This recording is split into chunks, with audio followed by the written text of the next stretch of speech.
اگر چې مونږه تاسو سیو په عمل باندې خو ډېر کمزور یو په عمل خو ډېر کمزور یو خو لیکن زمونږه ستاسو ګوره یو اسره شته ښه زمونږه ستاسو یو اسره شته هغه اسره چې کوم نه هغه دا ده چې مونږه تاسو څه کوو یو ځلې یو عالم لیکلی دی وی پیغمبر علیه الصلاة والسلام ارشاد فرمایی وی چې کوم انسان لکه شیخ زکریا صاحب په فضایل درود کې لیکلی دی ښه وی چې کوم انسان په ما باندې درود ولسته کنه زه څه چل کوم زه چې کوم نه هغه دغه درود ما که چېرته زما د روزې په خوا کې ویلی زه اورم زه د دغه درودو جواب ورکوم او که چېرته لرې ویلی نو دغه درود څه چل کېږي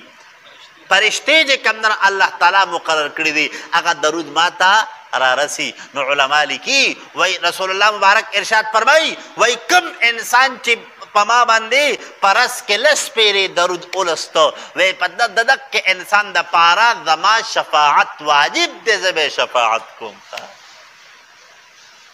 صحیح شوه نو چې مونږه تاسو درودو وو دغه زمونږه اسره ده نور زمونږه تاسو څه دي نور زمونږه تاسو سره څه دي چې الله ته به پیش کوو او چې الله ته به دا وو چې الله دا مې ستا دپاره کړي دي صحیح شوه نو عمل ګورې په عمل ګورې ډېر لاندې یو خو چې کم از کم په دغې درود له خو چې زور ورکوو که نه درود له زور ورکوو او درود کې ګوره ډېرې غټې فایدې دي ښه ډېرې غټې فایدې دي ښه او په درود باندې ګورې الله ډېر زیات خوشحالیږي ډېر زیات خوشحالیږي نو صحیح شوه نو چې مونږ تاسو درود له زور ورکو ځکه سره کتابونه لیکي وی مجنون چې و وی دی په لیلا باندې عاشق و نو چې چا به د لیلا نوم اغسته که نه نو په ده باندې به خوږ لګېده نو چې مجنون باندې د خپل مجازي لیلا هغه نوم خوږ لګي نو چې کوم انسان د الله د محبوب نوم اخلي الله به پې نه خوشحالیږي لہذا درود چې کم نن هغه په کثرت سره وایي اگر چې زمونږ خلقو چې کم نن هغه څه زمونږ خلق لغونته کې د درود نه لغونته کې ځان سایډ ته کوي درود ډېر وایي ښه چې څومره ډېر وایي دومره به ډېره فایده یي ښه چې څومره ډېر وایي دومره به ډېره فایده یي علما کرام لیکي حضرت تانوي صاحب رحمه الله په خپلو ملفوظاتو کې یو واقعه لیکلې ده هغه واقعه دا ده یو ځلې چې کوم نن هغه په یو علاقه کې یو سړی داسې و چې هغه به د درود شریف په کثرت سره وي په کثرت سره به درود شریف وي ټیک شوه نو یو ځلې د پلار او زوی دواړه چې کوم نن هغه په قافله کې روان دي پلار او زوی دواړه په قافله کې روان دي سفر کوي نو دا پلار یې انتهایی سخت بیمار شو او دی حتی ورسیدو چې بس دا پلار وفات شو نو چې پلار وفات شو که نه نو دغه قافلې والا خو دوه درې ورځې ورسره تېرې کړې خو بیا قافلې والا ورته وي حضرت وی نور مونږ ستا او ستا د پلار بوج نشو برداشت کولی مونږ به دنه په مخې سفر کوو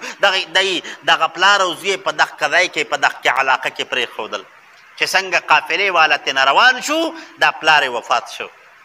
پلار وفات شو خو چې څنګه وفات شو که نه او د خپل پلار څخه رالی د دې پلار دا شکل متغیر شو د دې پلار دا شکل چې کوم نه هغه د خر جوړ شو اوس دغه سړی زر چې کوم نه هغه د محل په دې خوا او شا کې چې کوم خلق کومه آبادي وه هغه یې پسې لړل چې زما پلار وفات شوی دی په ده جنازه کول غواړي د ده کفن دفن چې کوم نه هغه کول غواړي زما امداد وکوئ نو خلقو چې آپس کې مشوره کوله دی تېنه مخکې رالی چې وی کتل د پلار شکل متغیر دی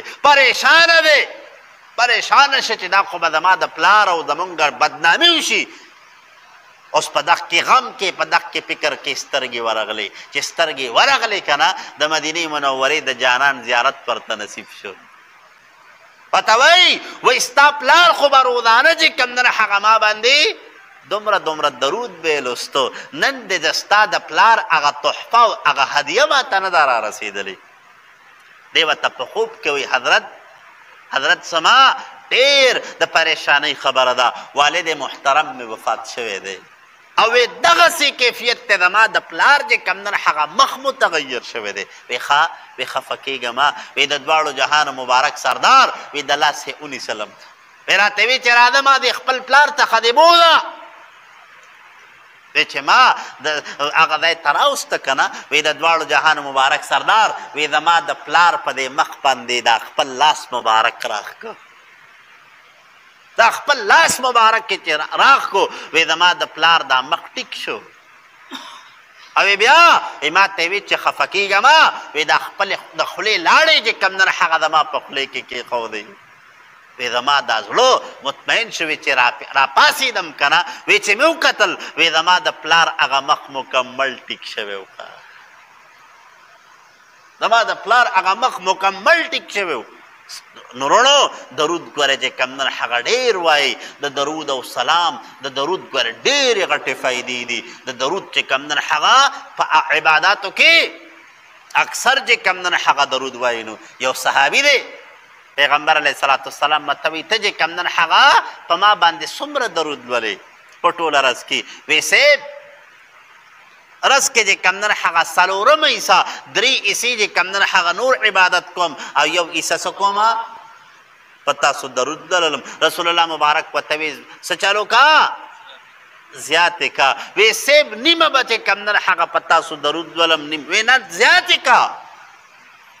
وی درې حصې به چې کمدن په تاسو درود لولم رسول الله مبارک ورته وی که خوښی نو نور هم زیات کا نو معلومه دا شوه چې د درود شریف هغه